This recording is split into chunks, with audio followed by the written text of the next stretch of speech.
નમસ્કાર, આપ જોઈ રહ્યા છો નેશન પ્લસ ન્યૂઝ. હું છું આપની સાથે હેતલ ભગત.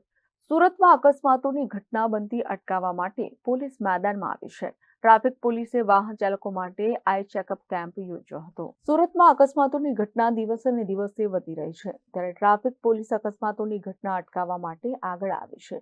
ટ્રાફિક પોલીસ દ્વારા વાહન ચાલકો માટે નિઃશુલ્ક આઈ ચેકઅપ કેમ્પ યોજવામાં આવ્યો હતો. Surat traffic police tangent club 32 chairperson Anurag Mehra દ્વારા નિઃશુલ્ક આઈ ચેકઅપ કેમ્પ યોજાયો હતો. આ કેમ્પમાં સુરત શહેરના રિક્ષા ચાલકો, બસ ચાલકો, ટ્રક ચાલકો, સ્કૂલ વાન ચાલકો ઉપસ્થિત રહ્યા હતા. આંખની ચકાસણી બાદ નંબરના ચશ્મા અથવા કોઈને મોતિયો હોય તો તે ફ્રી ઓપરેશન કરી આપવામાં આવશે.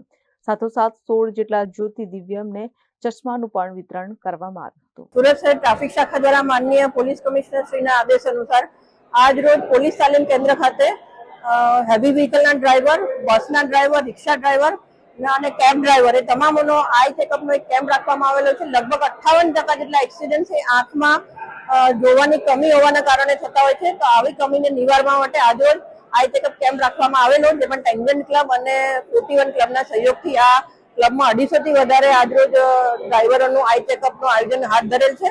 સાથે સાથે અમારા ટ્રાફિક પોલીસના કર્મચારીઓ અને ટીઆરબી જેટલા પણ છે જેમને આંખમાં તકલીફ હોય એમના આંખનું પણ ચોક્કસપણે આ કેમ્પમાં ચેકઅપ કરવામાં આવશે અને આ ચેકઅપ કર્યા પછી ચશ્મા અથવા તો કોઈને મોતિયો હોય તો એની ફ્રી સારવાર પણ ઉપલબ્ધ કરવામાં આવશે. Bureau report, nation plus news, Surat. સમાચારોના સતત અપડેટ મેળવવા માટે અમારી નેશન પ્લસ ન્યૂઝની યુટ્યુબ ચેનલને સબસ્ક્રાઇબ કરો, બેલ આઇકન દબાવો અને જોડાયેલા રહો ફેસબુક, ઇન્સ્ટાગ્રામ અને ટ્વિટર પર.